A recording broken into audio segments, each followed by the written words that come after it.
পড়বে, কিন্তু যাকাত দিবে না সরকারের কাছে, যাকাত আদায় করবে না, তাদের বিরুদ্ধে যুদ্ধ ঘোষণা করবে। ইসলামী সরকার যদি প্রতিষ্ঠিত হয় তাহলে এই যাকাত আদায় করা হবে। যাকাত কেউ নিয়ে বসে থাকতে পারবে না, যাকাত আদায় করা হবে। আমাদের দেশে নিয়ম মাফিক যদি যাকাত আদায় করা হতো, এই দেশ যদি ইসলামী গভর্নমেন্ট হতো, আল্লাহ যেন দয়া করে দেন, কন্যা আমিন। আল্লাহ পাক যদি দয়া করে দেশটাকে ইসলামী রাষ্ট্র বানায় দেন, তাহলে যাকাত তো আদায় করে নেওয়া হবে, যাকাত দিতে আপনি বাধ্য, গরিব মানুষ থাকবে না। এখনো বাংলাদেশের নিয়ম মাফিক যদি যাকাত আদায় করা হয়, নিয়ম মাফিক মানে সোনার যাকাত, রূপার যাকাত, নগদ ক্যাশের যাকাত, ফসলের ওষুধ সঠিকভাবে যদি আদায় করা হয়, তো একেবারে কম করে হলেও 1000 কোটি টাকা যাকাতের টাকা কালেকশন হতে পারে। এটা কি কম কথা? 1000 কোটি টাকা, এই টাকা আদায় করা হচ্ছে না। এই টাকা আদায় না করার কারণে যে শূন্যতার সৃষ্টি হচ্ছে, এই ভ্যাকুয়ামকে পূর্ণ করার জন্য এগিয়ে এসেছে 7 সমুদ্র 13 নদীর উপর থেকে এনজিওরা। এনজিওরা এসে আমাদের দেশে, সব এনজিও খারাপ আমি তা বলি না, বহু এনজিও আছে যারা এদেশের উন্নয়নের, আর্থসামাজিক উন্নয়নের জন্য তারা প্রচেষ্টা করছে, রাস্তাঘাট, স্কুল, কলেজ, চিকিৎসা ইত্যাদির দিকে কাজ করছে। যতগুলি এনজিও আমাদের দেশে আছে তার ভিতরে 52টা এনজিও গোনা বাছা যারা ইসলামের প্রকাশ্য দুশমন, আর এর শীর্ষ স্থানে আছে ব্র্যাক। এই এনজিও গুলি তারা আমাদের দেশে এসে সুদি কারবার শুরু করেছে, পরিপূর্ণভাবে সুদের কারবার। ব্যাংকের থেকে যদি আপনি লোন নেন, তাহলে 15 or 17% ইন্টারেস্ট দিতে হবে, আর ওদের কাছ থেকে যে সুদ, যে টাকা নেওয়া হয়, সেই টাকায় গ্রামীণ ব্যাংক থেকে শুরু করে ব্র্যাক বলেন, কারিতাস বলেন, অক্সফাম বলেন, অ্যাডাপ বলেন, যেগুলি আছে এগুলি সুদ নেয় 30 থেকে 34% পর্যন্ত। গোটা জাতিকে গ্রাম পর্যায়ে তারা সুদের নিবিড় চাষ করতেছে, ঘরে ঘরে সুদ পৌঁছে দিয়েছে, মুসলমান নারীদেরকে বেহুরমতি করেছে, ইসলামের ঐতিহ্য ধ্বংস করতেছে, নারীদেরকে বিপর্দা করতেছে, আমার দেশের ফ্যামিলি স্ট্রাকচারকে এনজিওরা ধ্বংস করে দিচ্ছে।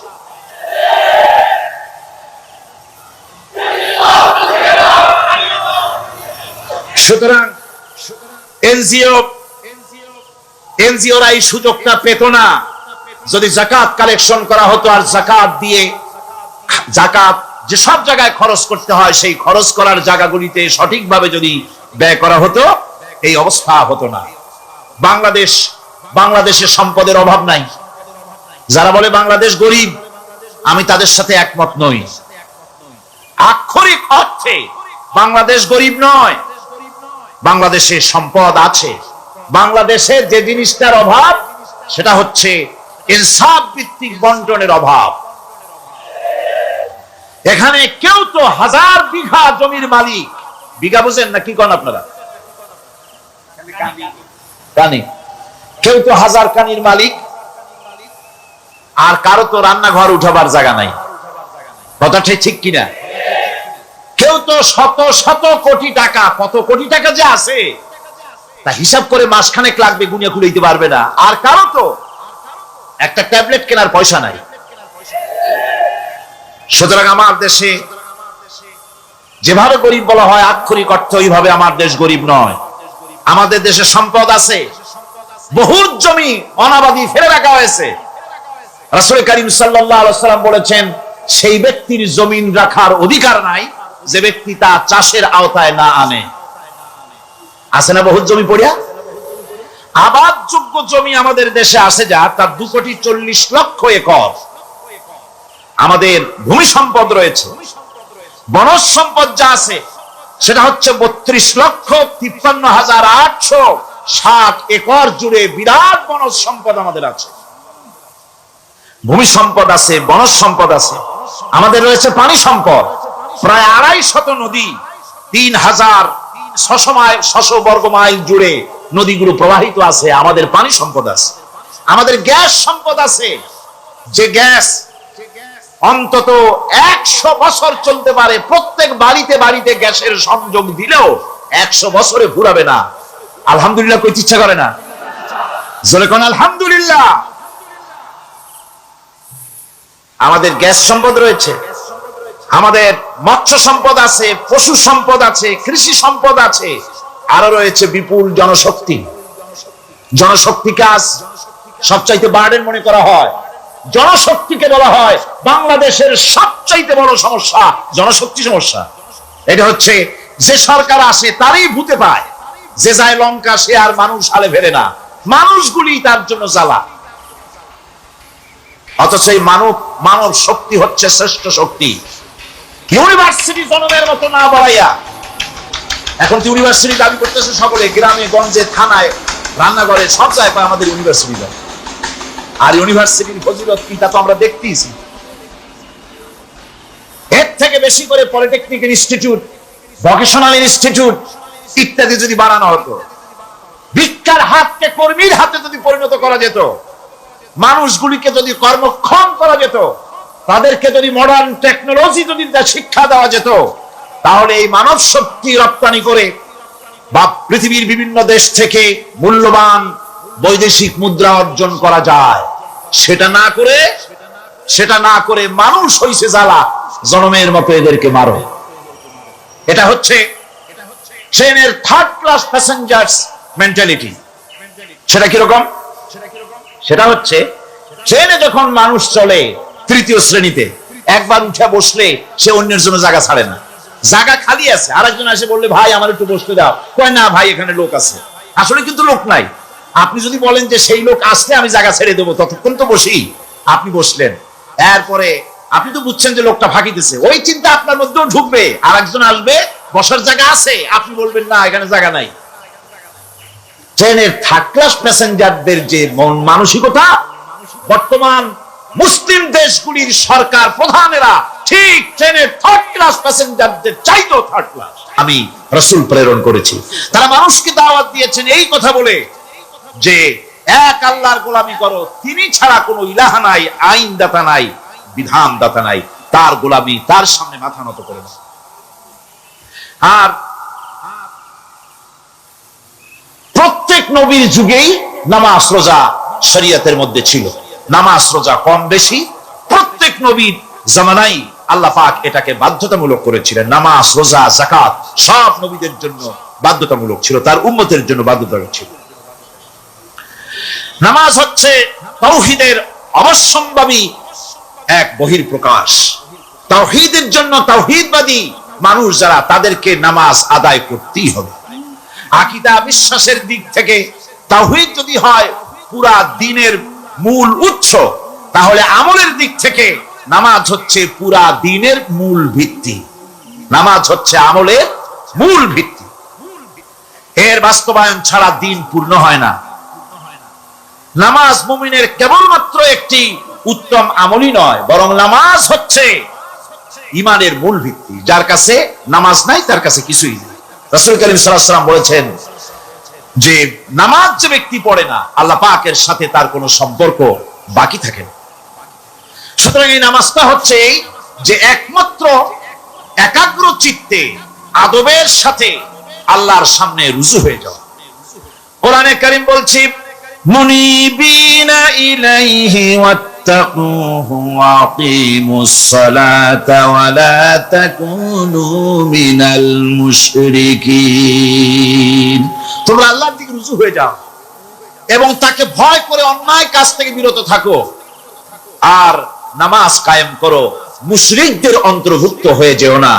নামাজ কায়েম করা, নামাজের আদেশ কোরআনে কারীমের মধ্যে আল্লাহ পাক বহু জায়গায় করেছে। ঈমানের পর নামাজই হচ্ছে সবচেয়ে বড় জরুরি। একজন মানুষ ঈমান আনলো, যেমন কালকে একজন ঈমান এনেছে, ঈমান আনার সাথে সাথে তার প্রথম কাজ কি বলুন? বলেন প্রথম কাজ কি? ফজরের নামাজের আগে একজন ইসলাম কবুল করলেন, তার প্রথম দায়িত্ব নামাজকে আদায় করে দেওয়া, ফজরের নামাজ পড়া। জোহরের আগে কেউ ঈমান আনলো, তার প্রথম দায়িত্ব জোহরের নামাজ আদায় করা। আসরের নামাজের আগে ঈমান এনেছে, তার প্রথম দায়িত্ব হলো আসরের নামাজ আদায় করা। তার মানে হলো ঈমান আনার পর একজন ঈমানদারের প্রথম দায়িত্ব হচ্ছে নামাজ। গুরুত্বপূর্ণ বিষয়, খুব ভালো করে শুনতে হবে, ইয়াদ রাখতে হবে প্রত্যেকটি মুসলমানের। এই নামাজ কি জিনিস, কেমনে আদায় করতে হবে, আদায় না করলে কি হবে, গুরুত্বপূর্ণ এই কথাগুলি প্রত্যেকের স্মরণ রাখতে হবে। হযরত মূসা আলাইহিস সালামকে আল্লাহ রাব্বুল আলামিন ওহী প্রদান করলেন।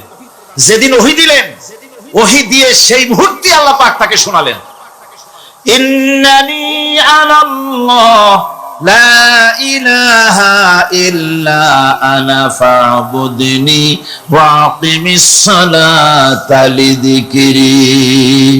নিশ্চয়ই আমি আল্লাহ, আমি ছাড়া কোন ইলাহ নাই, আমার গোলামি করো, আমার দাসত্ব করো, আর আমার শরণার্থে নামাজ কায়েম করো। নামাজ নামাজ নামাজ কায়েম করতে হবে, এটাই হচ্ছে ইমানের সবচেয়ে বড় দাবি। অন্যত্র আল্লাহ পাক বলছেন, কুল ইন্না হুদাল্লাহি হুয়াল হুদা ওয়া উমিরনা লিনুসলিমা লিরাব্বিল আলামিন। হে নবী বলুন, প্রকৃতপক্ষে আল্লাহর হেদায়েত হচ্ছে সঠিক হেদায়েত। সত্যিকারের হেদায়েত কার হেদায়েত? আল্লাহ পাকের হেদায়েত।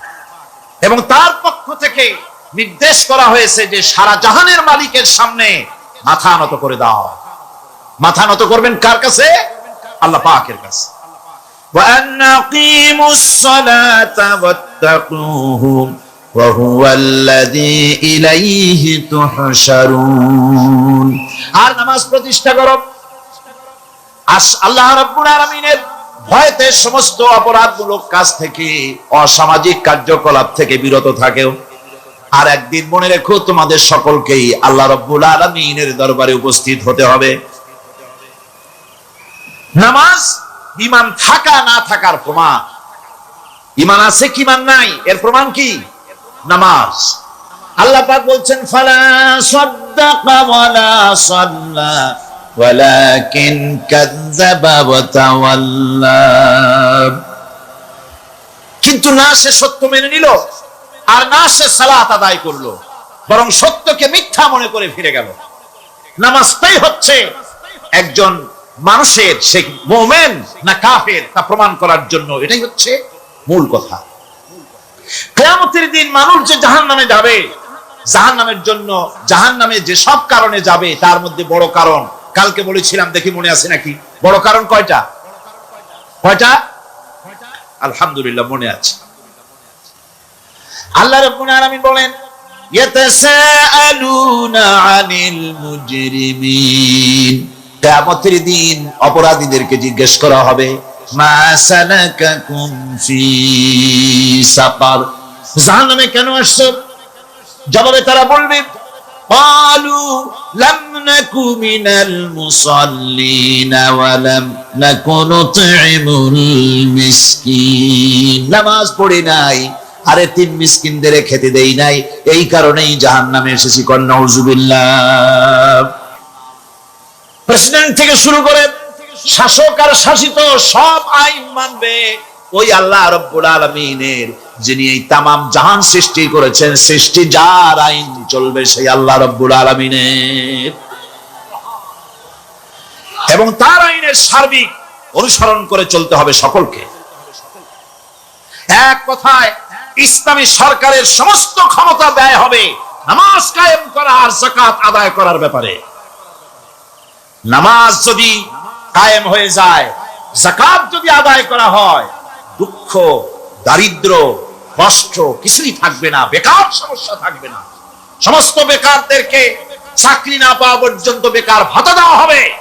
বুড়ো মানুষেরা যখন বুড়ো হয়ে যায়, ছেলের কাছে আদর নাই, বউর কাছে কদর নাই, আর ছেলে বউ বদদোয়া করতে থাকে, বুড়েরা মরে না কেন? আছেন আমাদের সমাজ। ইসলামী সরকার এলে পরে এই বৃদ্ধ মানুষদের ব্যবস্থা করা হবে, তাদের প্রতি এই ধরনের অসদাচরণ কেউ করতে সাহস পাবে না। সুতরাং নামাজ প্রতিষ্ঠা এবং যাকাত আদায় হলেই সমাজের অন্যায় অবিচার যা আছে তার 12 আনাই বিলুপ্ত হয়ে যাবে। কল আলহামদুলিল্লাহ। তখন চাকরিতে প্রমোশন হবে নামাজের ভিত্তিতে। এখন প্রমোশন হয় কে কত ঘুষ খাইতে পারে, কে কত সরকারের দালালি করে বিবেকের বিরুদ্ধে বিরোধী দলকে বেশি করে পেটাতে পারে, এর উপরে ভিত্তি করে প্রমোশন হয়। ইসলামী সরকার যখন আসবে, ইসলামী সরকার যখন প্রতিষ্ঠিত হয়ে যাবে, তখন চাকরির প্রমোশন নির্ভর করবে তার সুন্দর চরিত্র আর নামাজের পাবন্দির উপরে ভিত্তি করে। সমাজে দুঃখ দুর্দশা থাকবে, যেরকম থাকবে থাকবে। আমার ভাইরা, নামাজ হচ্ছে আল্লাহ রাব্বুল আলামিনের সাহায্য লাভের একমাত্র মাধ্যম। আল্লাহর কাছে যদি সাহায্য পেতে চাই তাহলে নামাজ লাগবে। লাগবে কি কোন?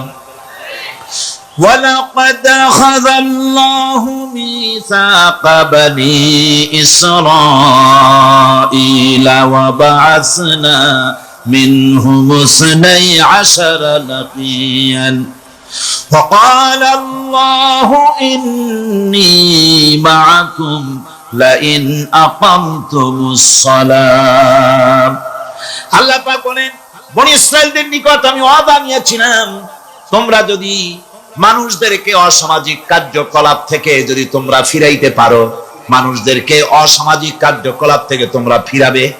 12টা গোত্রের জন্য 12 জন নকিব নির্দিষ্ট করে দেওয়া হলো, তাদের দায়িত্ব দেওয়া হলো। মানুষদেরকে, সমাজের লোকদেরকে অন্যায় কাজ থেকে তারা ফিরাবে, ভালো ভালো কাজ করার জন্য তাদেরকে আদেশ করবে, অসামাজিক অধর্মীয় কাজ থেকে বাঁচাবার চেষ্টা করবে। এইটা যদি তোমরা করো তাহলে আমি তোমাদের সাথে আছি। শর্ত হলো একটা, তোমাদেরকে নামাজ কায়েম করতে হবে। নামাজ যদি কায়েম করো আমার মদদ তোমাদের জন্য অবধারিত হবে। নামাজ প্রতিষ্ঠা করলেই আল্লাহর সাহায্য লাভ করা যায় জীবনের সকল ক্ষেত্রে। নামাজ হচ্ছে অপকর্মের প্রতিবন্ধক। নামাজ পড়লে অন্যায় কাজ থেকে বাঁচার পর, অন্যায় থেকে বাঁচায় কিসে? নামাজ। আল্লাহ রাব্বুল আলামিন বলেন, উতলু মা উহিয়া ইলাইকা মিনাল কিতাবি ওয়াকিমিস সালাম ইন্নাস সালাতা তানহা আনিল ফাহশাই ওয়াল মুনকার।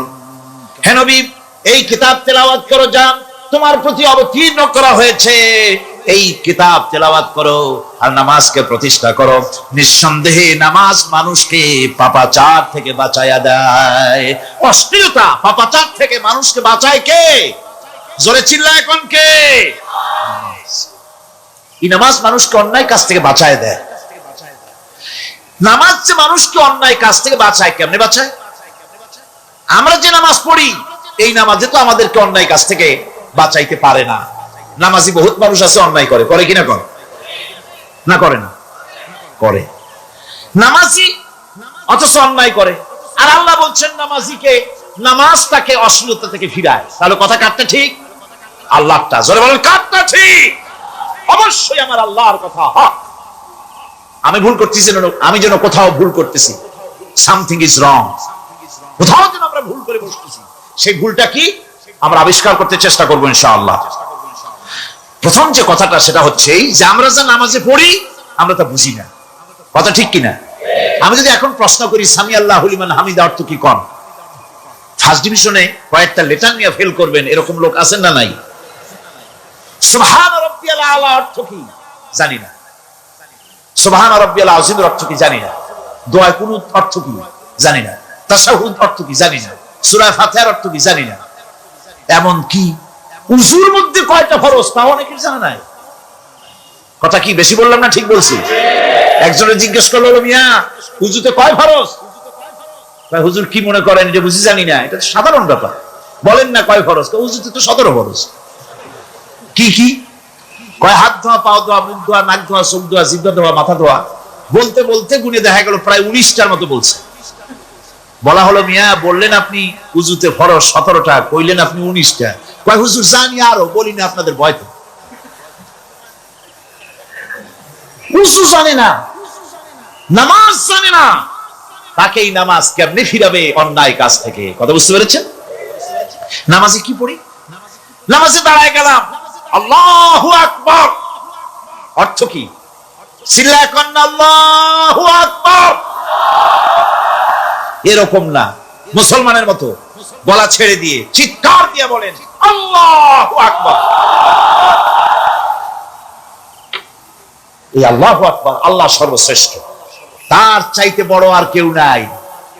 এই কথা দিনরাত 24 ঘন্টার ভিতরে শত শতবার বলি, একবার দুইবার না, শত শতবার বলি আল্লাহ সর্বশ্রেষ্ঠ। এই কথা বলার পরেও মনের মধ্যে অন্য কেউ বড় হয়, আল্লাহর বড়ত্ব যেভাবে মুখ দিয়া বলি ওইভাবে কার্যত পালন করি না। নামাজে আল্লাহু আকবার বললাম, এরপরে সানা পড়লাম, তারপরে সূরা ফাতিহা পড়লাম। সূরা ফাতিহার ভিতরে যে সমস্ত কথাগুলি বললাম সেই কথাগুলি বুঝি না, কি বলেছি তাও জানি না। এরপরে সুবহান রাব্বিয়াল আলা বলেছি, সুবহান রাব্বিয়াল আযীম বলেছি, সামি আল্লাহু লিমান হামিদা বলেছি, অর্থ কি জানি না। আল্লাহ তা শুনতে পান, যে ব্যক্তি আল্লাহর প্রশংসা করেন তিনি তা শুনতে পান। নামাজের মধ্যে আইডিয়া দেওয়া হচ্ছে, তুমি যে আল্লাহর জন্য নামাজ পড়তেছো, প্রশংসা করতেছো, এটা এমন নয় যে আল্লাহ পাক দেখছেন না বা শুনতেছেন না। তুমি যা বলতেছো, প্রশংসা করতেছো, আল্লাহ পাক তা শুনতে পাচ্ছেন। সামি আল্লাহু লিমান হামিদা,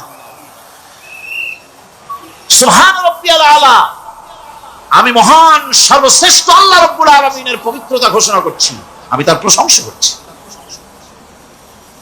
সূরা ফাতিহার কি আমরা বলি আপনারা ব্যাখ্যা দেখে বুঝে নিয়ে নেন, সেগুলি আমি এখানে বলে বাকি কথা সব শেষ করতে পারবো না। এরপরে আমরা নামাজের মধ্যে দোয়া কুনুত পড়ি। সেই দোয়া কুনুতে যে কি ওয়াদাটা করি, অন্তত আমার তো মনে হয় সাধারণ মানুষের মধ্যে 99.9 লোকেরা জানে না দোয়া কুনুতে কি পড়ে, অর্থ বোঝে না। দোয়া কুনুতের মধ্যে বলা হচ্ছে আল্লাহুম্মা ইন্না নাস্তাঈনুকা, হে আল্লাহ আমি তোমার কাছে সাহায্য চাই। কার কাছে সাহায্য চাই? আল্লাহর কাছে সাহায্য চাই। নামাজের ভিতরে বলতেছেন, এই কথা যদি অর্থ আপনি জানতেন যে তোমার কাছে সকল ব্যাপারে সাহায্য চাই তোমার কাছে, এই কথাটা যদি মনে প্রাণে বুঝতেন, তাহলে দুনিয়ায় কোনো মাজারে গিয়া মরা জিন্দা মানুষের কাছে গিয়া নিজের ছেলে মেয়ে চাইতেন না, চাকরির উন্নতি চেতেন না। আপনি নামাজের ভিতরে বলতেছেন আপনার কাছে, আয় আল্লাহ আপনার কাছে সর্ব প্রকারের সাহায্য আপনার কাছে চাই। নামাজের ভিতরে কিসের মধ্যে বলতেছেন? বিশ্বাস যদি করতেন, যদি বুঝতেন, তাহলে যত বড় আসুক দেশ থেকে আর বিদেশ থেকে, সন্তান চাওয়ার জন্য পাগল হয়ে পায়ের উপরে পড়ে থাকতেন না, আল্লাহর কাছেই চাইতেন। কার কাছে চাইতেন? এরপরে বলতেছেন ওয়ানাস্তাগফিরুকা, তোমার কাছে ক্ষমা চাই, গুনাহ করেছি, অনেক গুনাহ করেছি, তোমার কাছে ক্ষমা চাই, কারণ সাহায্য করতে পারো তুমি, গুনাহও মাফ করতে পারো তুমি। গুনাহ মাফ করার ক্ষমতা কি আছে পৃথিবীর কারো? আকাশে জমিনে আল্লাহ ছাড়া মানুষের গুনাহ কেউ মাফ করতে পারে? এরপরে বলতেছি ওয়ানুমিনু বিকা, আয় আল্লাহ আমি তোমার উপরে ঈমান এনেছি, পরিপূর্ণভাবে তোমার উপরে ঈমান এনেছি। ওয়ানাতাওয়াক্কালু আলাইক, আর তোমার উপরেই কেবলমাত্র ভরসা করেছি। ঈমান এনেছি তোমার উপরে, ভরসা করছিও তোমার উপরে। এই কথাগুলি যদি আমরা বুঝতাম, তাহলে আত্মাটা বড় হয়ে যেত, মাথাটা আল্লাহ ছাড়া কারো সামনে নত হতো না। ঠিক না বেটি? আল্লাহ ছাড়া কারো সামনে মাথা নত হতো না। আল্লাহর উপরই ভরসা, তোমার উপর ভরসা করছি, তোমার উপর ঈমান এনেছি। এরপরে বলছি ওয়ানুসনি আলাইকাল খায়র, সর্বপ্রকার কল্যাণের সাথে তোমার প্রশংসা করতেছি। ওয়ানাশকুরুকা, আর তোমার কৃতজ্ঞতা স্বীকার করছি, আমি তোমার শুকর আদায় করি, সর্ব ব্যাপারে তোমার শুকর আদায় করি। আর কি করি? ওয়ালা নাকফুরুকা, আমি কুফরি করি না, অকৃতজ্ঞ নই, আমি তোমার কৃতজ্ঞ বান্দা, আমি অকৃতজ্ঞ নই। একথা আপনি নামাজের মধ্যে বলেন, কিন্তু কৃতজ্ঞতা স্বীকার করেন না। আল্লাহ যে ছেলে দিয়েছে শুকর আদায় করেন না, আল্লাহ যে সুন্দরী বউ বা ভালো বউ দিয়েছেন শুকর আদায় করেন না, আল্লাহ সন্তান দিয়েছে শুকর আদায় করে না, আল্লাহ রাব্বুল আলামিন চাকরি দিয়েছেন, বাড়ি দিয়েছেন, জায়গা দিয়েছেন, জমিন দিয়েছেন, যৌবন দিয়েছেন, স্বাস্থ্য দিয়েছেন, শুকর আদায় করে না। আল্লাহ পাক বলেন, বান্দারে যে অবস্থায় থাকো শুকর আদায় করো। লা ইন শাকারতুম লাযীদান্নাকুম ওয়া লা ইন কাফারতুম ইন্না আযাবী লাশাদীদ। আমার নিয়ামতের শুকর যদি আদায় করো আমি বেশি করে বাড়ায় দেব, আর যদি শুকর আদায় না করো তাহলে মস্ত বড় শাস্তি রেখে দিয়েছি। সব ব্যাপারে শুকর আদায় করো, আমার নিয়ামতের শুকর আদায় করো। চোখ দিয়ে দেখতে পাও, কও আলহামদুলিল্লাহ। মুখ দিয়ে কথা বলতে পারো, কও আলহামদুলিল্লাহ। যা খাও মজা লাগে, বলো আলহামদুলিল্লাহ। কাজ করতে পারো, বলো আলহামদুলিল্লাহ। সব ব্যাপারে আল্লাহর শুকর আদায় করতে হবে। শুকরিয়া আদায় করলেই রব্বুল আলামিন তারে আরো বাড়ায় দিবেন।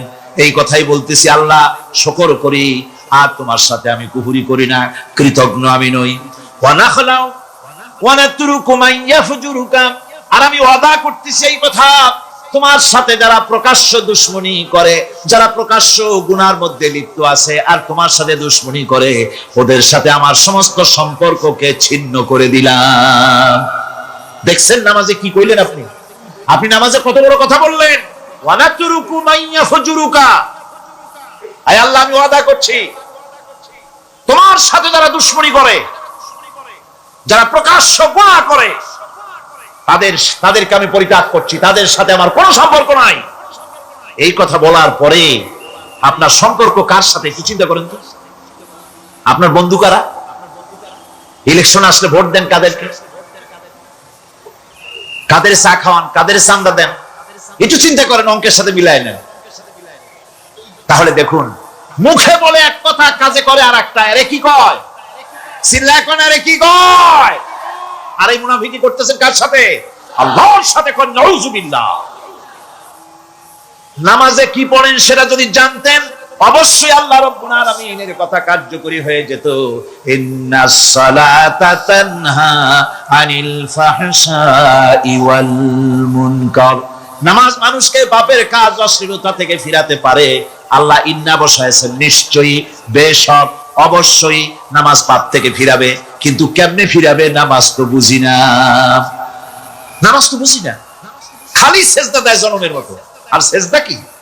নামাজে যদি দেখে ইমাম দেরি করতেছে, আত্মাহিয়াত পড়তে দেরি হয়ে যাচ্ছে, পিছন থেকে সিগন্যাল মারে, ঠিক কিনা? বেয়াদব, বেয়াদব। তোমার নামাজ, তোমার আত্মাহিত আগে শেষ হয়েছে, তাতে কি হয়েছে? চুপ করে বসে থাকো। ইমামকে কাশি দিয়া সতর্ক করার অধিকার তোমার নাই। যদি ইমামকে সতর্ক করার জন্য কাশি দিয়ে থাকো, তোমার নামাজ ফাসেদ হয়ে যাবে। এটা ফাজলামি করার জায়গা না, এটা নামাজ। এর নাম কি? ধীরে সুস্থে নামাজ পড়তে হবে। অনেকে মসজিদটারে মনে করে জেলখানা। ঢুকতে যত দেরি, বেরোতে পারলে যেন বাসে যান ছটফট করে। সিনেমার মধ্যে গিয়ে ঘন্টার পর ঘন্টা বসে থাকে, খারাপ লাগে না? মসজিদে কেরাত যদি একটু লম্বা পড়ে, পিছনে বসে খালি কি যে করে মনে মনে, ইন্না লামুগরামুন বাল নাহনু মাহরুম। কপালে তখন আঘাত করবে, পরাঘাত করতে থাকবে আর বলবে যে আরে কপাল পোড়া হয়ে গেলাম, হতভাগ্য হয়ে গেলাম, বঞ্চিত হয়ে গেলাম, আল্লাহর রহমত থেকে সর্বনাশ হয়ে গেল। তখন কপালে আঘাত করা ছাড়া আর কিছুই করতে পারবে না। আল্লাহর বিরুদ্ধে মিছিল চলে না, সমাবেশ চলে না, বিক্ষোভ চলে না, হরতাল চলে না। মহান আল্লাহ রাব্বুল আলামিন বলছেন, দেখো এইভাবে করে তোমার ফসলের ব্যবস্থা আমি আল্লাহ করেছি। আমি রহমান, আমি আল্লাহ পাক কি এমন রহমান। আজ জমিনের ফসল বৃদ্ধির জন্য ইউরিয়া, সুপার সালফেট, সালফার সারের ব্যবস্থা হয়েছে, নানান জাতের সারের ব্যবস্থা হয়েছে। যখন এই সার মানুষ তৈরি করতে শেখে নাই, আমান কাল থেকে জমিনের জন্য সারের ব্যবস্থা কে করেছেন? জোরে কন। আল্লাহ পাক বলেন, আমিন আয়াতিহি আইয়ুরিকুমুল বারকা খাওফান ওয়া তামাম। আমার অসংখ্য নিদর্শনাবলীর মধ্যে এটাও একটি নিদর্শন যে আকাশে বিদ্যুৎ চমকে মেঘের গর্জন হয়। এই যে বিদ্যুৎ চমকে গর্জন হয়, এর মধ্যে রয়েছে মানুষের জন্য ভীতি এবং আশা। তারা ভয় পায়, আর এর মধ্যে আশাও রয়েছে। আশাটা কি? আশা হচ্ছে এই যে বিদ্যুৎ যে বছর যত বেশি চমকায় মেঘে, সে বছর জমিনে ফসল তত বেশি বাড়ে। কৃষিবিদরা বলেছেন, বিদ্যুৎ যত বেশি চমকায় জমিনের ফসল তত বেশি বাড়ে। সুবহানাল্লাহ। এর একটা সিস্টেম আছে, সেই সিস্টেম অনুযায়ী আল্লাহ জমিনে ফসল বাড়ায় দিলেন। আল্লাহ ফসল দিলেন, এবার আপনার আল্লাহ পাক বলছেন দেখো ফসল দিলাম, ধান হলো, চাউল হলো, মাছ হলো, গোশ হলো, সব হয়ে গেছে, এখন তুমি খাবে। রান্না বান্না হয়ে গেল, রহমত আমার দেখো, আমার রহমতটা দেখো। এ কোরআন শিখাইছেন সেই আল্লাহ রাব্বুল আলামিন, যার নাম রহমান। জোরে বলেন তার নাম কি? রহমান। চাউল হয়ে গেছে, চাউল তো শুধু ভর্তা বানায় খাওয়া যাবে না, ভাত হয়েছে, আটা দিয়ে রুটি তৈরি হয়েছে, কি দিয়া খাবেন? আল্লাহ রাব্বুল আলামিন আপনার পুকুরের ভিতরে মাছ দিয়া দিলেন, জন্তু জানোয়ার দিলেন, চার পায়া জানোয়ারের গোশত হালাল করে দিলেন, পাখির মাংস আল্লাহ রাব্বুল আলামিন হালাল করে দিলেন। এখন মাছ হলো, গোশ হলো, মাছ আর গোশ সিদ্ধ করে খাওয়া যাবে? জোরে বলেন যাবে? যাবে না। তার গন্ধ নষ্ট করতে হবে আর সুঘ্রাণ সৃষ্টি করতে হবে। এই গন্ধ নষ্ট করে সুঘ্রাণ সৃষ্টি করার জন্য লবঙ্গ তৈরি করলেন কে? কথা কন না কেন? এলাচি কার? দারচিনি কার? লবণ কার? মরিচ কার? হলুদ কার? পেঁয়াজ কার? সুবহানাল্লাহ। এত নিয়ামত আল্লাহ রাব্বুল আলামিন বলেন ওয়া ইন তাউদ্দু নি'মাতাল্লাহি লা তুহসুহা। আমার নিয়ামত গণনা করে করে আমার নিয়ামত গুণে শেষ করতে পারবে না, এত নিয়ামত আমি দান করেছি। এরপরে তরি তরকারি হলো, মাছ গোশ খেতে খেতে অস্থির হয়ে যাবে, তারপরে তরি তরকারি দিলাম, শাক সবজি দিলাম, সবকিছু আমি আল্লাহ রাব্বুল আলামিন দিয়েছি। আমার নাম রহমান, তোমার সমস্ত প্রয়োজন আমি দিয়েছি, মিটাই দিয়েছি। এবার তরি তরকারি হলো আর মানুষ তরি তরকারি খাইলো, আল্লাহ শুকর আদায় করলো না। শুকর আদায় করে? করেন। এত সুন্দর মজার কদু, সেই কদু খায়, আর কদু খাইয়া মোসে তাও মারে আর বলে সাদের লাউ বানাই মইরে গেল। আল্লাহ শুকর আদায় করে, আল্লাহ নিয়ামতের শুকরিয়া আদায় করে। আমার ভাইয়েরা, আল্লাহ রাব্বুল আলামিন বলেন এই পৃথিবীর আমি রহমান, কোরআন আমি শিখাইছি আমি রহমান। এমন রহমান শুধু মানুষকে খাবার দেই না, এই পৃথিবীর সকল প্রাণীকে আমি খাবার দেই। জোরে কান সুবহানাল্লাহ। সকল প্রাণীর খাবার কে দেয়? ওয়ামা মিন দাব্বাতিন ফিল আরদি ইল্লা আলাল্লাহি রিজকুহা। এই পৃথিবীর বুকে এমন কোন বিচরণশীল জীব নাই যে জীবের রিজকের দায়িত্ব আমি আল্লাহ গ্রহণ করি নাই। তিনি হচ্ছেন এক আল্লাহ, এক ইলাহ, যিনি ছাড়া কোনো ইলাহ নাই। তিনি হচ্ছেন রহমান। তিনি কি? রহমান। তিনি হচ্ছেন রহিম। তিনি তোমাদের সব কিছু ব্যবস্থা করে দিয়ে থাকেন, কোন জিনিস তোমাদেরকে বঞ্চিত করেন না। এই রহমান এমন রহমান যিনি তোমাদের সমস্ত নিয়ামত পূর্ণ করেন। আর রহমান এমন রহমান যে শুধু আপন আপন লোক দেখে তালাশ করে দেয় না, সকলকে দেয়। যারা নামাজ পড়ে তাদের দালান কোঠা বেশি হয়, যারা তাহাজ্জুদ পড়ে তাদের ব্যাংকে টাকার অভাব নাই, যারা হজ করে যাকাত দেয় তারা টাকার চালায়, পয়সা কমির চালায় অস্থির। এরকম নাকি? না, বরং নামাজ রোজা হজ যাকাত যারা করে বেশি খাঁটি মুসলমান, তাদের অভাব অভিযোগ আরো বেশি। যাদের কাছে নামাজ নাই, রোজা নাই, আল্লাহ পরকালের চিন্তা নাই, তাদের টাকা পয়সা, সোনা দানা, জায়গা জমিন, সৌন্দর্য, সুখ আর আরো অনেক বেশি। বরং এদের কম। আপন লোকের চাইতে শত্রুকে বরং আল্লাহ পাক বেশি দেন। আপন লোক মানে যারা দিনদার, ইমানদার, পরেজগার, নামাজি, এরা বরং কম পায়, ওরা বরং বেশি পায়। এমন কেউ নাই পৃথিবীতে শত্রুকে ডেকে বলবে আয় তোরেও দেই, কেউ নাই, একমাত্র আল্লাহ রাব্বুল আলামিন যিনি সকলকে দেন। এই পৃথিবীর কোন মূল্য আল্লাহ রাব্বুল আলামিনের কাছে নাই, একটা মশার দানার তুল্য মূল্য নাই। সেজন্য আল্লাহ পাক সকলকে নিয়ামত দেন, সকলকে ব্যবস্থা করেন। তাই এই কোরআন শরীফ আল্লাহ পাক তার মানুষের প্রতি এত দয়া মানুষের প্রতি, যে আল্লাহ পাকের দয়াটা কার? জোরে চিল্লায় কান, দয়াটা কার? এত দয়া যে আল্লাহ পাকের মানুষের প্রতি রাস্তা চলার জন্য রাস্তা তৈরি করে দিলেন। পাহাড়ের ভিতরে মানুষ যেন হারায় না যায়, পাহাড়ের ভিতরে গিরিপথ বানালেন যিনি, মরুভূমির ভিতরে হারায় না যায় নিশানা বানালেন যিনি, সমুদ্রের ভিতরে রাতের আধারে যেন গভীর সমুদ্র হারায় না যায় সেজন্য মহাশূন্যের ভিতরে তারকা প্রদীপ জ্বালায়া পথের নির্দেশনা দিয়ে দিলেন যিনি, এত ব্যবস্থাপনা যিনি করলেন, সে আল্লাহ রাব্বুল আলামিন মানুষের জন্য এই পৃথিবীতে ব্যক্তি, পরিবার, সমাজ ও রাষ্ট্রে, আন্তর্জাতিক জীবনে, স্বরাষ্ট্রনীতি, পররাষ্ট্রনীতি, শিক্ষানীতি, যুদ্ধনীতি, বন্দিনীতি, তার জীবনের সমস্ত নীতিমালার ব্যাপারে আল্লাহ রাব্বুল আলামিন বুঝি কোনো দিক দর্শন দেন নাই। দিয়েছেন কিনা? সুতরাং রহমানের দাবি হচ্ছে, আল্লাহর রহমানিয়তের দাবি হচ্ছে বান্দার জন্য কোরআন শিক্ষা দেওয়া। যত শিক্ষা আল্লাহ দিয়েছেন, যত দয়া আল্লাহ বান্দাকে করেছেন, সবচাইতে বড় দয়া কোরআন শিক্ষা দেওয়া। জোরে কান সুবহানাল্লাহ। যত দয়া, যত নিয়ামত, যত রহমত আল্লাহ বান্দাকে করেছেন, তার মধ্যে শ্রেষ্ঠ রহমত, শ্রেষ্ঠ দয়া, শ্রেষ্ঠ করুণা মানুষের জন্য, আল্লাহর এই পৃথিবীর মানুষের জন্য সবচাইতে শ্রেষ্ঠ দয়া কি? জোরে বলেন কি? কোরআনের শিক্ষাই হচ্ছে আল্লাহ পাকের এই মানুষের জন্য সর্বশ্রেষ্ঠ দয়া। وَسَخَّرَ لَكُم مَّا فِي السَّمَاوَاتِ وَمَا فِي الْأَرْضِ। এই পৃথিবীতে যা কিছু তোমরা দেখতে পাও, এই সব কিছুকে তোমার অনুগত করে দেওয়া হয়েছে, যাতে করে তোমার সাহায্য করতে পারে, তোমার সহযোগিতা করতে পারে। এই জন্য আমি সবকিছুকে সৃষ্টি করেছি। সাখারা শব্দের অর্থ হচ্ছে যে আমি সবগুলিকে তোমাদের অনুগত করে দিয়েছি, যাতে করে তোমাদের অনুগত থাকে। অর্থাৎ তোমরা তাদের এই সমস্ত জিনিস দিয়ে তোমরা কাজ নিতে পারো। পানির উপর দিয়ে তোমরা যেন নৌকা চালাতে পারো, স্টিমার চালাতে পারো, পানি অনুগত করা হয়েছে, বাতাসকে অনুগত করা হয়েছে। পৃথিবীর সব কিছুকে আমি অনুগত করে দিয়েছি তোমাদের, যাতে করে তার দ্বারা তোমরা কাজ নিতে পারো।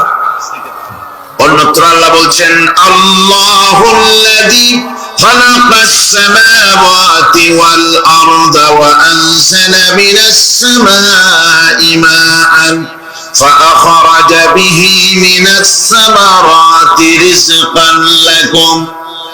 আল্লাহ হচ্ছেন তিনি, আল্লাহ রাব্বুল আলামিন হচ্ছেন তিনি, যিনি আকাশ সৃষ্টি করেছেন, যিনি জমিন সৃষ্টি করেছেন, এবং ঊর্ধ্বদেশ থেকে মেঘমালা থেকে তোমাদের জন্য বৃষ্টি বর্ষণ করেছেন, এবং সেই বৃষ্টি দিয়ে মাটির ভিতর থেকে ফসল উদ্গত করে তোমাদের খাবারের বন্দোবস্ত করেছেন। তিনি হচ্ছেন আল্লাহ পাক। তার দয়া পৃথিবীর সব জায়গায় ছড়িয়ে আছে। তার দয়া নাই, রহমত নাই, এমন কোন জায়গা নাই, এমন কোন সৃষ্টি নাই। মানুষের জন্য যা কিছু প্রয়োজন তিনি তার দয়া দিয়ে, রহমত দিয়ে তিনি তা সৃষ্টি করে দিয়েছেন। আল্লাহ পাক বলছেন, ওয়াসাখারা লাকুমুশ শামসা ওয়াল কামারা দাইবিনা ওয়াসাখারা লাকুমুল লাইলা ওয়ান নাহার।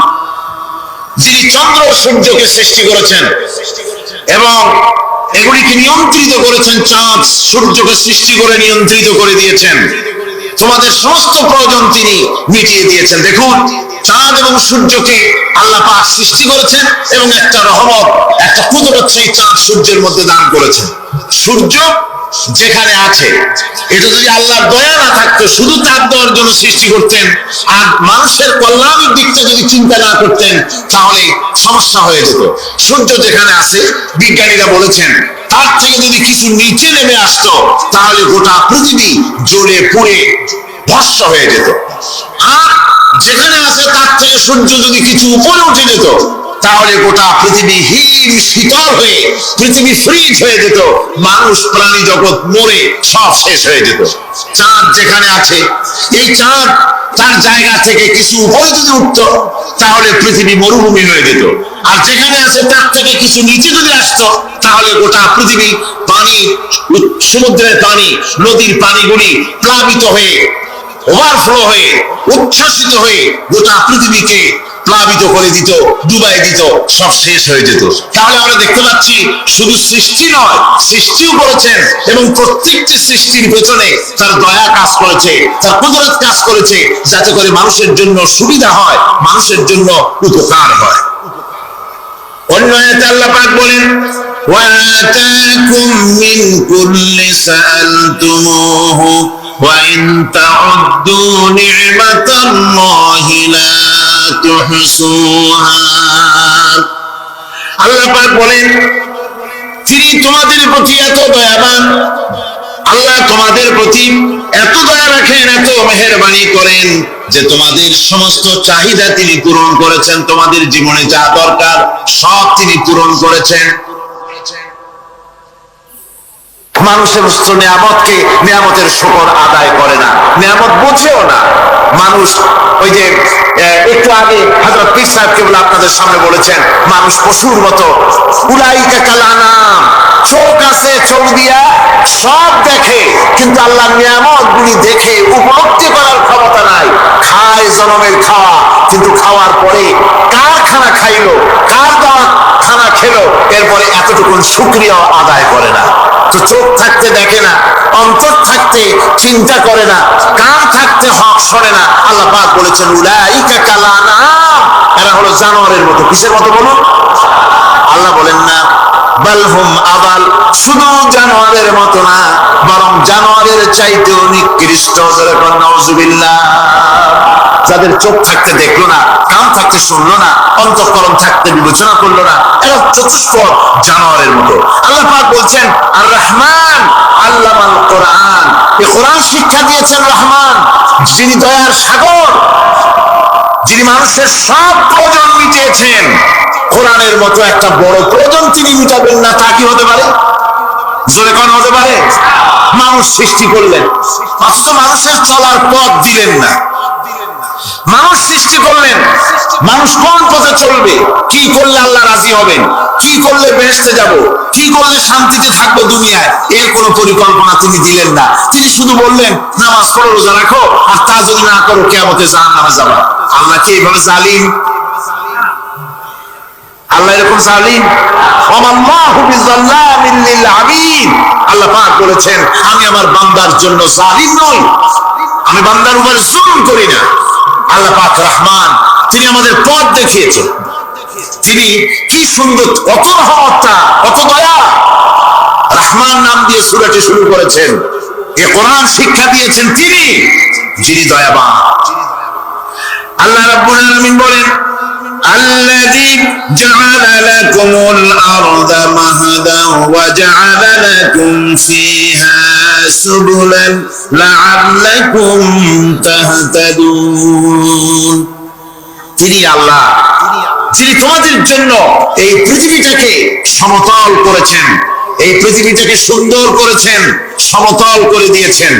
আর তোমাদের চলার জন্য তিনি রাস্তা তৈরি করেছেন, সমতল জমিনের উপরে পথ করে দিয়েছেন, পৃথিবীটাকে সমতল করেছেন, মাটিটাকে সুন্দর করেছেন, রহমত করেছেন। তিনি পৃথিবীর মানুষকে বসবাসের জন্য একটা পৃথিবী বানালেন, কিন্তু সেই পৃথিবীতে সেই মাটিটা এমন হলো যেখানে এত শক্ত যা বিল্ডিং করা যায় না, যেখানে মাটি খোসা যায় না, জমিন চাষ করা যায় না। জমিন কি এরকম শক্ত? জোরে বলেন, এরকম শক্ত? এরকম শক্ত না।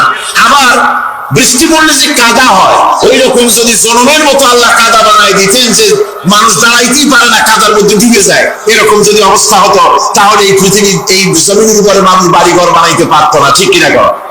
আল্লাহ পাক বলছেন আমি একটা ভারসাম্যের মাধ্যমে এই পৃথিবীকে, এই জমিনকে সৃষ্টি করেছি, এবং এই জমিন যেন তোমাকে নিয়ে নড়াচড়া করতে না পারে সেজন্য আমি পাহাড় দিয়েছি।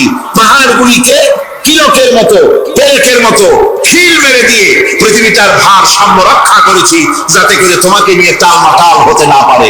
এই সুন্দর করে পৃথিবীটা বানালাম। তারপরে وَلَقَدْ مَكَّنَّاكُمْ فِي الْأَرْضِ وَجَعَلْنَا لَكُمْ فِيهَا مَعَائِشَ قَلِيلًا مَا تَشْكُرُونَ। আল্লাহ পাক বলেন আবার দেখো, এই জমিনে আমি তোমাদেরকে প্রতিষ্ঠিত করেছি, আর জমিনের উপরে তোমরা যাতে রুজি রোজগার করতে পারো সে ব্যবস্থাও আমি করে দিয়েছি। জমিন সৃষ্টি করেছি, আবার রুজি রোজগার করবে সে ব্যবস্থাও আমি তোমাদের জন্য করে দিয়েছি। এই পৃথিবী তুমি চাষাবাদ করবে, তাতে ফসল হবে সে ব্যবস্থা করে দিয়েছি, বাড়িঘর বানাবে সে ব্যবস্থা করে দিয়েছি। তারপরে পৃথিবীর এই মাটির নিচে তোমার জন্য সম্পদ রেখেছি, সমুদ্রের ভিতরে, নদীর ভিতরে, সেখানেও তোমার জন্য সম্পদ রেখেছি। আমি রহমান, সব প্রয়োজন মিটিয়েছি। শুধু এর জন্য নয় যে সৃষ্টি করলাম, ইবাদত করলাম আর জাহান্নামে পাঠিয়ে দিলাম, তা তো না। তোমাকে আমি সৃষ্টি করেছি, তোমার প্রয়োজন, যত প্রয়োজন তোমার ছিল জীবনে, সমস্ত প্রয়োজনগুলি আমি মিটিয়েছি। আল্লাহ পাক বলছেন وهو الذي سخر البحر لتأكلوا منه لحما طريا وتستخرجوا منه حلية تلبسونها। আল্লাহ পাক বলেন এই সমুদ্রকে আমি আল্লাহ তোমার নিয়ন্ত্রিত, তোমার নিয়ন্ত্রণাধীন করে দিয়েছি সমুদ্রকে। আর তার ভিতরে তাজা মাংস, তাজা গোশত তোমার জন্য রেখেছি, খাবার রেখেছি। আবার তুমি পরিধান করতে পারো এমন জিনিসও, ব্যবহারের জিনিস সমুদ্রের মধ্যে রেখে দিয়েছি। তার মানে হলো সমুদ্রের ভেতরে, তার ভিতরে মাছ রয়েছে, টাটকা মাছ আছে, মণিমুক্তা আছে। স্থলভাগে পৃথিবীর মাটির উপরে যত জিনিস আছে, যত নিয়ামত আছে, সমুদ্রের তলদেশে তার কোনো অংশে কম নাই, বরং তার থেকে আরো বেশি আছে। মাটির উপরে যত নিয়ামত আছে, সম্পদ আছে, মাটির তলায় তার থেকে কোনো অংশে কম নাই। অনেক নিয়ামত মাটির তলায় আছে, খনিজ দ্রব্যগুলি মাটির তলায় থাকে। সমুদ্রের তলদেশে অসংখ্য নিয়ামত আল্লাহ রাব্বুল আলামিন দেখেছেন, বলছেন আমি হচ্ছে রহমান, আমার দয়ায় ভরা, আমি তোমার সমস্ত প্রয়োজন আমি আমার দয়া দিয়ে আমি মিটিয়েছি। দরুদ শরীফ পড়েন, সালাতুন ইয়া রাসূলুল্লাহ আলাইকুম সালামুন ইয়া।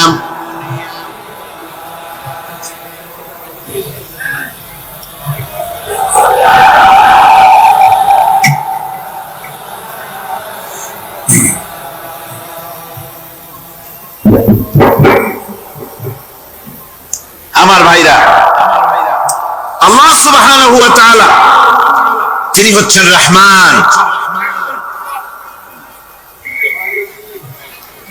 তিনি হচ্ছেন রহমান। জোরে বলেন তিনি কি? দয়ার সাগর, যিনি মানুষের সমস্ত প্রয়োজন মিটিয়েছেন, তিনি কোরআন অবতীর্ণ করেছেন।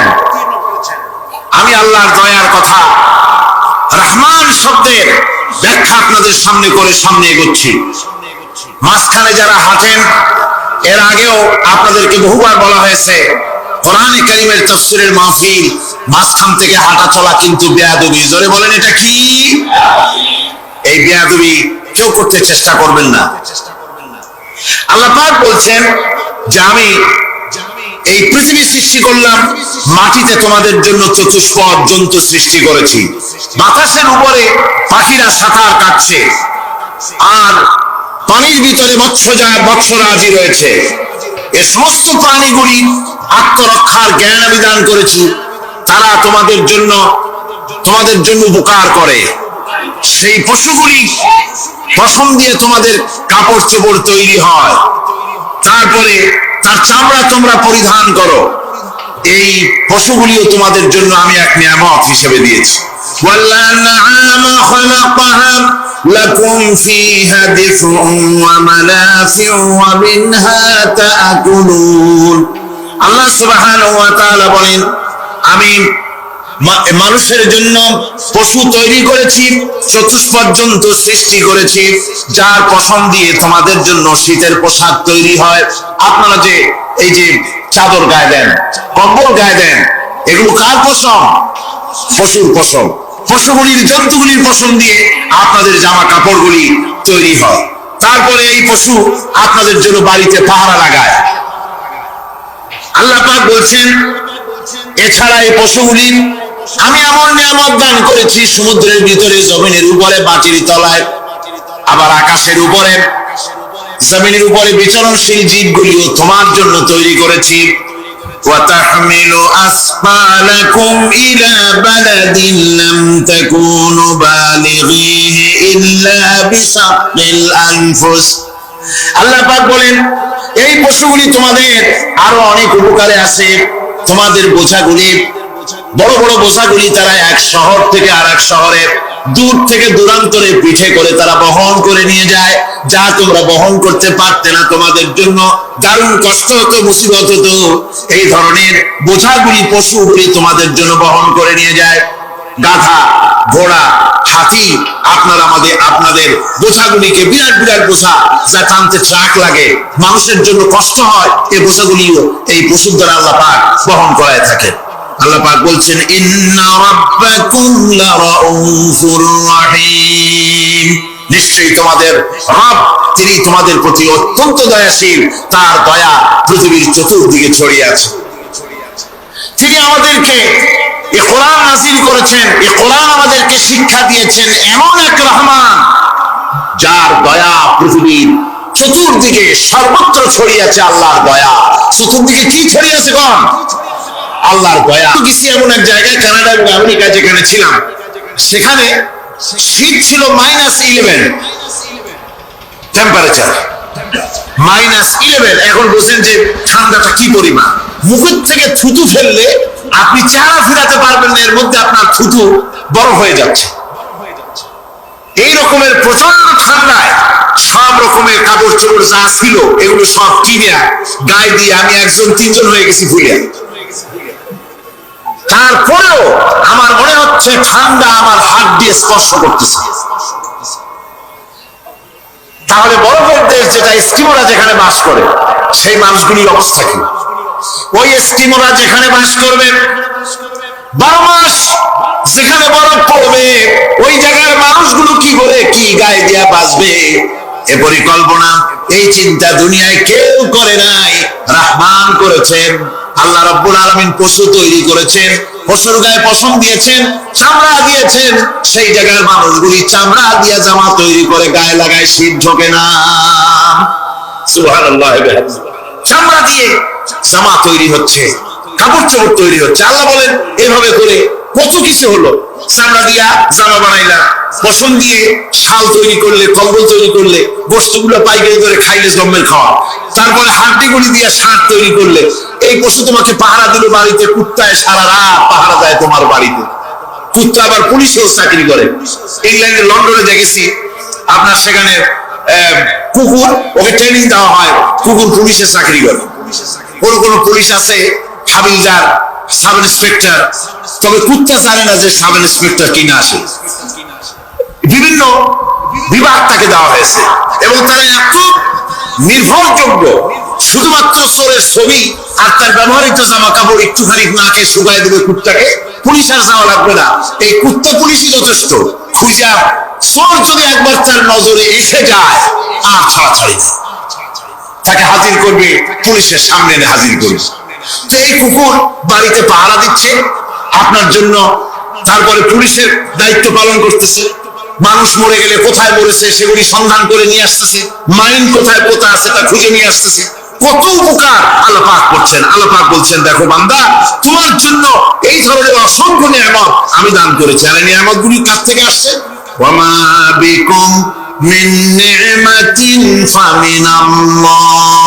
যত নিয়ামত বান্দা তোমার জন্য তুমি পেয়েছো, সমস্ত নিয়ামত আমি আল্লাহ রাব্বুল আলামিনের পক্ষ থেকে এসেছে। সব নিয়ামত কে দিয়েছেন? যারা বলেন কে দিলেন? আল্লাহ পাক দিলেন। আল্লাহ পাক বলেন, এইভাবে করে আমি আমার নিয়ামত দিয়ে, রহমত দিয়ে তোমাকে আমি সৃষ্টি করেছি, তোমাকে লালন পালন করতেছি। একটি মানুষ যতই সংকীর্ণ এবং অসভ্য জীবন যাপন করুক না কেন, সে পৃথিবীতে যেখানে বসবাস করে সেখানে বসে সে অন্তত তার চতুর্দিকে কত নিয়ামত সে লাভ করতেছে তা সে চিন্তা না করে পারে না। সে যদি চিন্তা করে তাহলে অবশ্যই এগুলি তার জ্ঞানের মধ্যে আসবে। একজন কৃষক, সে নির্জন একটা কুটিরে বাস করে। সে আল্লাহর সৃষ্টি নৈপুণ্যতা বুঝুক আর না বুঝুক, আকাশ কেন সৃষ্টি হলো, জমিন কেন সৃষ্টি হলো, এই কথা যদি জিজ্ঞাসা করা হয় কৃষককে, সে তো ভালো করে তা বুঝবে না। কিন্তু অন্তত এতটুকু কথা একটা মূর্খ, একজন চাষি যে প্রত্যন্ত একটা অঞ্চলে বাস করে, একটা নিবিড় পল্লীতে বাস করে, অজপাড়াগায় বাস করে, কোন শিক্ষার আলো পৌঁছায় নাই, স্কুল নাই, কলেজ নাই, বিদ্যুৎ নাই, হসপিটাল নাই, রাস্তা নাই, টেলিফোনের ব্যবস্থা নাই, এমন একটা জায়গায় একটা একটা মূর্খ, একটা চাষি একটা ঘরের মধ্যে বাস করে। সে পৃথিবীর আল্লাহর সৃষ্টি নৈপুণ্যতা আর কিছু বুঝুক আর না বুঝুক, এতটুকুন কথা তো সে বোঝে যে আমি যদি অসুস্থ হই তাহলে এই গাছপালার পাতা শিকড় বেটে খেলে আমি রোগমুক্ত হয়ে যাই। আমি প্রচন্ড রোদে যখন পুড়ি গাছের তলায়, আমি ছায়া নিলে পরে আমি তখন আরাম পাই, ঠান্ডা পাই। এই গাছগুলি তার তরুণ বয়সে আমাকে ফল দেয়, গাছ যখন বড় হয় তখন সে আমাকে ছায়া দেয়। এই গাছের তক্তাগুলি দিয়ে, গাছ দিয়ে কাঠ হয়, তা দিয়ে তক্তা হয়, তা দিয়ে খুঁটি হয়, তা দিয়ে আড়া হয়, তা দিয়ে নৌকা হয়, ইত্যাদি সে বুঝতে পারে। তাছাড়া এই গাছ যখন বুড়ো হয়ে গেল, শুকিয়ে গেল, তখন এই গাছ দিয়ে আগুন জ্বালায়া আমি রান্না বান্না করি। গাছ এত আমার উপকার করছে, তার দ্বারা উত্তাপ পাই, আলো পাই, এত কিছু পাই। একটা মূর্খ লোক চিন্তা করলে এতগুলি জিনিস সে অনুভব করতে পারে, এবং এরপরে তার চিন্তা চলে যায় যে এই সমস্ত নিয়ামত এমনি এমনি হয় নাই, নিঃসন্দেহে একজন এগুলি সৃষ্টি করেছেন, তার নাম আল্লাহ। তার নাম কি? তার নাম রহমান। যারা বলেন তার নাম কি? রহমান। তিনি সৃষ্টি করেছেন, তিনি এগুলি দান করেছেন। এই বৃক্ষরাজি আল্লাহ পাক বলছেন, নিল্লাযী জাআলা লাকুম মিনাশ শাজারিল আখদারি নারান ফাইযা আনতুম মিনহু তুকিদুন। আল্লাহ রাব্বুল আলামিন বলেন, সেই দয়াময় আল্লাহ রাব্বুল আলামিন গাছ সৃষ্টি করেছেন, আর এই গাছগুলি সৃষ্টি করে দিয়েছেন তোমাদের কাজের জন্য, যা দিয়ে তোমরা আগুন জ্বালাও, চুলা জ্বালাও, রান্না বান্নার কাজ করো। ওয়ারাহমাতি ওয়াসিআত কুল্লা শাই, আমার রহমত জুড়ে আছে আমার গোটা পৃথিবীকে, সর্বত্র আমার রহমত আর রহমত। এই কোরআন শরীফ শিক্ষা দিয়েছেন তিনি, আর রহমান আল্লামাল কোরআন। এই কোরআন শিক্ষা দিয়েছেন সেই মহান আল্লাহ রাব্বুল আলামিন, যিনি হচ্ছেন রহমান, যার দয়া দিয়ে গোটা পৃথিবী পরিব্যাপ্ত হয়ে আছে। এক মুহূর্তের জন্য চিন্তা করুন, এক মুহূর্তের জন্য চিন্তা করুন, আল্লাহ পাকের দয়া যদি না থাকতো তাহলে কি অবস্থা হতো? এই পৃথিবী আছে, পৃথিবী আছে কিন্তু কোনো সৌন্দর্য নাই, আকাশ আছে কিন্তু কোনো তারকা নাই, তারকা আছে কিন্তু তাতে কোনো আলো নাই, গাছ আছে কিন্তু তাতে কোনো সবুজ শ্যামলিমা নাই, আওয়াজ আছে কিন্তু তাতে কোনো সুর নাই, মানুষ আছে কিন্তু তার দেহের মধ্যে কোনো ঐক্য নাই। এই জাতীয় একটা পৃথিবীর চিন্তা মানুষ করতে পারে না, এটা একটা কবরস্থানের মতো অবস্থা হয়ে যাবে। আল্লাহ পাক বলছেন, দেখো আকাশ বানাইছি, আবার সেই আকাশ দেখতে যেন সুন্দর হয় সেজন্য তারকা প্রদীপ দিয়ে আকাশকে সাজাইছি। যেরকম সুবহানাল্লাহ। আল্লাহ রাব্বুল আলামিন বলেন, ওয়ালাকাদ যায়্যানাস সামাআদ দুনিয়া বিমাসাবিহ।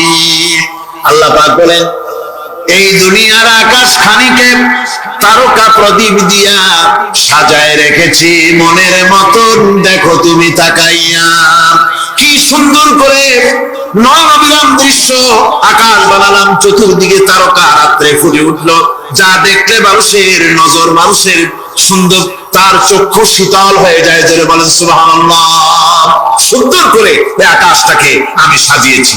তারপরে আল্লাযী খালাকা সাবআ সামাওয়াতিন তিবাকা মা তারা মিন খালকির রাহমানি মিন তাফাউত।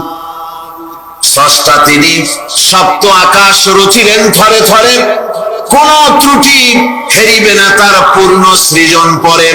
চাও তুমি তার সৃষ্টি পানে, দেখো কিছু ভুল চোখ, ফেরাও তোমার নয়ন খানি, ফেরাও তোমার মুখ। অক্ষমহীন দৃষ্টি তোমার সৃষ্টিতে পাবে ফাঁকি, ফিরাও তোমার নয়ন খানি, ফিরাও কাঙ্গালাখি। আল্লাহ পাক বলেন, আমার আকাশের দিকে তাকাও, বারবার তাকাও, সূর্যের দিকে তাকাও, চন্দ্রের দিকে তাকাও, গাছপালার দিকে তাকাও, তাকায় দেখো কোনো ভুল আছে নাকি, ভালো করে দেখো কোনো ভুল আছে নাকি। আল্লাহ পাক বলেন, আবার তাকাও। দেখতে দেখতে তোমার চক্ষু দুর্বল হয়ে তোমার কাছেই ফিরে আসবে, আমার সৃষ্টি নৈপুণ্যতার ভিতরে কোনো ভুল পাবে না। সুবহানাল্লাহ। আল্লাহ রাব্বুল আলামিন শেষ রাত্রে প্রথম আকাশে আসেন। হাদিস শরীফে এসেছে, প্রথম আকাশে আল্লাহ রাব্বুল আলামিন এসে দুনিয়ার মানুষকে ডাকেন, কে আছো? গুনাহ করে জীবন বোঝাই করে ফেলেছো, নাফরমানি করেছো, গুনাহ করেছো, অথবা বিপদে পড়েছো, ঋণগ্রস্ত হয়ে পড়েছো, অসুবিধায় পড়েছো, মামলা মোকদ্দমায় পড়েছো, আমার কাছে মাপ চাও, আমার কাছে সাহায্য চাও। এই সময় যে সমস্ত বান্দারা আরামের ঘুমকে হারাম করে আল্লাহর দরবারে কাঁদতে থাকে, তাহাজ্জুদের নামাজ আদায় করে যখন হাত তুলে কাঁদে, আল্লাহ পাক তখন এই দৃশ্য দেখে ফেরেশতাদের বলেন, ও আমার ফেরেশতারা, আমার এই বান্দাগুলি কাঁদে কেন? সমস্ত মানুষ যখন ঘুমানো, এই বান্দাগুলি কাঁদে কেন বলো? ফেরেশতারা বলে, আল্লাহ তুমি তো ভালো করে জানো। ফেরেশতারা বলে, আল্লাহ আল্লাহ পাক বলবেন তবুও তোমাদের মুখ থেকে শুনতে চাই। ফেরেশতারা তখন বলবে রব্বুল আলামিন তোমার বান্দা গুনাহ করেছে, জাহান্নামের ভয়তে তোমার কাছে কাঁদতেছে, তোমার ভয়তে কাঁদে, জাহান্নামের ভয়তে কাঁদে। আল্লাহ জিজ্ঞেস করেন ফেরেশতারা ওরা যে আমার ভয়তে কাঁদে ওরা কি আমারে দেখছে নাকি? ফেরেশতারা বলে না খোদা তোমারে দেখে নাই। আল্লাহ পাক বলেন আমার যে জাহান্নামের ভয়তে কাঁদে ওই জাহান্নাম তারা দেখেছে নাকি? ফেরেশতারা বলে না আল্লাহ তোমার জাহান্নাম ওরা দেখে নাই, তোমার বেহেশত কিছুই দেখে নাই। আল্লাহ পাক বলেন আমার ফেরেশতারা এই বান্দাগুলি আমার দুজক দেখে নাই, আমাকে দেখে নাই, হাসর মিজান সিরাত কিছুই দেখে নাই, শুধু কোরআনের কথা শুনে, আমার নবীর কথা শুনে, আমার কোরআনের কথা শুনে বিশ্বাস করে আরামের ঘুমকে হারাম করে কিভাবে কাঁদতেছে তাকায় দেখ। আমার রহমতের দরিয়ায় জোশ মেরে গেছে, তোরা সাক্ষী থেকে যা আমার ওই ক্রন্দনরত বান্দাগুলিকে আমি আল্লাহ মাফ করে দিলাম। আমার ভাইরা আল্লাহ পাক বলেন আম্মান হুয়া কানিতুন আনা আল-লাইলি সাজিদাও ওয়া কাইমা। আল্লাহ রাব্বুল আলামিন বলেন সিজদার ভিতরে আর দাঁড়ানোর ভিতরে আমার এই বান্দাগুলি আখিরাতে আমার সঙ্গে দেখা করা লাগবে এই ভয়তে, জাহান্নামের ভয়তে তারা কাঁদে, এভাবে কাঁদতে থাকে। আর আল্লাহ পাক ওই সময় তাদের গুনাহ মাফ করতে থাকেন। কোরআনে কারীমের ভিতরে আল্লাহ পাক বলেন সারা রাত ঘুমাতে আল্লাহ নিষেধ করেছেন, সারা রাত যেন ঘুমায়ো না, পাইকারি ধরে ঘুমায়ো না, একটু জাগো। ওয়াজকুর ইসমা রাব্বিকা বুকরাতাও ওয়া আসীলা। সকাল এবং সন্ধ্যায় তোমার প্রভু তোমার রবের জিকির করো, স্মরণ করো। ওয়া মিনাল লাইলি ফাসজুদ লাহু ওয়াসাব্বিহু লাইলান তাওয়িলা। তোমার রাতের বেলায় রাতের একটা অংশ সিজদায় অবনত হও, আর রাতের দীর্ঘ সময় ঘুমায় থেকো না, হয় একটা লম্বা সময় ঘুমাও কিন্তু একটা অংশ রাখো যে সময় তুমি আমার দরবারে সিজদায় পড়ে যাবে, কাঁদবে। আমার বন্ধুগণ রাতটা ওয়াজআলনাল লাইলা সুবাতা, আল্লাহ রাব্বুল আলামিন ওয়াজআলনা সুবাতা ওয়াজআলনান নাওমা সুবাতা ওয়াজআলনাল লাইলা লিবাসা, ঘুমকে বানাইছেন আল্লাহ শান্তির বাহন, আর রাতকে করেছেন আচ্ছাদন। রাতকে কি করেছেন? আচ্ছাদন। রাতকে একটা পর্দা লাগিয়ে দিয়েছেন, রাতের পর্দা। যেহেতু প্রেম ভালোবাসা ঢোল পিটায় করা যায় না, ঢোল পিটায় প্রেম করা যায় যায়, মানুষকে দেখায় দেখায় প্রেম ভালোবাসা করা যায় না। এটা হলো দুনিয়ার রীতিনীতি, দুনিয়ায় যেটা মানুষরা করে। আসল সবচাইতে বড় ভালোবাসার পাত্র হলেন আল্লাহ, মাসুক হলেন আল্লাহ, আশেক হলো মানুষ। আশেক এবং মাসুকের ভিতরে প্রেম বিনিময় হবে, ভালোবাসার আদান প্রদান হবে, কথোপকথন হবে। এজন্য দিনের কোলাহল পূর্ণ অবস্থায় তা হয় না বলে রব্বুল আলামিন বলেন আমি তোমাদের জন্য রাতকে একটা আচ্ছাদন, একটা পর্দা বানাই দিয়েছি। এই রাতের পর্দার ভিতরে থেকে আমারে ডাকো, আমাকে আমার কাছেই তুমি আমাকে ডাকো, একটা লম্বা সময় নিয়ে আমাকে বলতে থাকো, আমাকে ডাকতে থাকো। আল্লাহ পাক তার নবীকে বলেছেন ইয়া আইয়ুহাল মুসাম্মিলু কুমিল লাইলা ইল্লা কালিলা। হে চাদর আচ্ছাদিত ব্যক্তি, রাত্রিকালে সালাতে দণ্ডায়মান থাকো, কিন্তু সারা রাত জাগার দরকার। একটা অংশ জাগো যখন তুমি আমার জন্য কাঁদবে, আমার জন্য সিজদায় পড়ে থাকবে। সাহাবায়ে কেরামদের সঙ্গে রোমকদের লড়াই হতেছে, রোমক সৈন্যরা যুদ্ধে জিততে পারতেছে না কিছুতেই। এরপরে তারা গোয়েন্দা বিভাগের লোক পাঠায় দিল, এদের সঙ্গে জিততে পারে না কেন, একটু খুঁজে দেখে আসো রাতের এরা করেটা কি। গোয়েন্দা বিভাগের লোক সারা রাত ঘুরে ঘুরে তারপরে এসে রিপোর্ট করলো। এরপরে এসে তাদের প্রধানের কাছে রিপোর্ট করলো, আমরা যে যার কাছে গিয়েছিলাম দেখে এলাম হুম হুম বিল্লাইলি রাহবানুন ওয়া বিন-নাহারি ফুরসানুন। আমরা দেখে এলাম যাদেরকে দিনের বেলায় প্রচন্ড শক্তিশালী বীর যোদ্ধা রূপে যাকে যুদ্ধ করতে দেখেছি ময়দানে, রাতের বেলায় দেখলাম গিয়া একেবারে নিতান্ত ফকিরের মতো কেউ তো সিজদায় পড়ে কাঁদতেছে, কেউ আবার তিলাওয়াত করতেছে, চোখ দিয়া পানি পড়তেছে, আবার কেউ নামাজ পড়তেছে, আবার কেউ হাত তুলে রেখেছে তাদের প্রভুর দরবারে, চোখের পানিতে তাদের চোখ বুক ভেসে যেতেছে। সারাটা রাত তিলাওয়াত আর সিজদা আর নামাজের মধ্যে তারা এভাবে কাটিয়ে দিয়েছে। সেনাপতি এই রিপোর্ট শোনার পরে বললেন, ও গোয়েন্দা বিভাগের লোকেরা, আমার রোমক সৈন্যরা শোনো, যে জাতির নৈতিক মান এত উঠছে ওই জাতির সঙ্গে যুদ্ধ করা মানে আমাদের আত্মহত্যা করার শামিল।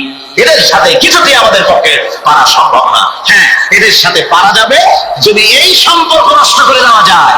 আল্লাহর সাথে তাদের এই গভীর সম্পর্ক যেটা আছে, এই সম্পর্ক নষ্ট করে দিতে হবে। তাহলেই কেবলমাত্র সম্ভব হবে।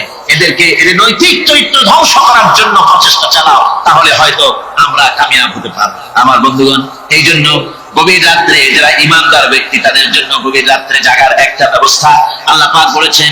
ইমানদার ব্যক্তিদের জন্য এটা হলো 2 নম্বরের বৈশিষ্ট্য। والذين يقولون ربنا اصرف عنا عذاب جهنم إن عذابها كان غراما।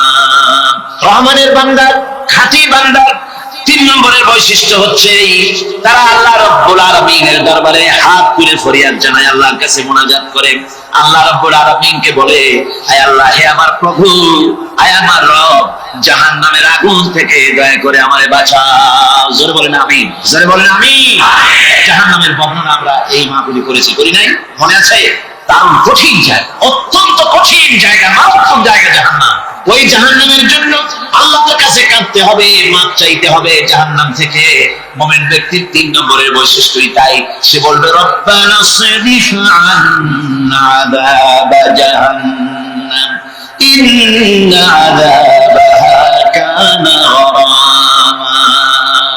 আয় আল্লাহ, তোমার জাহান্নামের শাস্তি থেকে তোমার কাছে মাপ চাই। আল্লাহ পাক বলেন, এই জাহান্নামের শাস্তি বড়ই প্রাণান্তকার হবে। ইন্নাহা সাআত মুস্তাকাররাও ওয়া মুকামা। জাহান্নাম হচ্ছে অবস্থানের জন্য অত্যন্ত নিকৃষ্ট, খুবই খারাপ জায়গা এই জাহান্নাম। কিন্তু মুসলমানদের অবস্থানে ভিন্ন। মুসলমানেরা নেক আমল করে, ইবাদত বন্দি করে, তা সত্ত্বেও তার কলিজা কাঁপতে থাকে। সুবহানাল্লাহ, তার কলিজা কাঁপতে থাকে।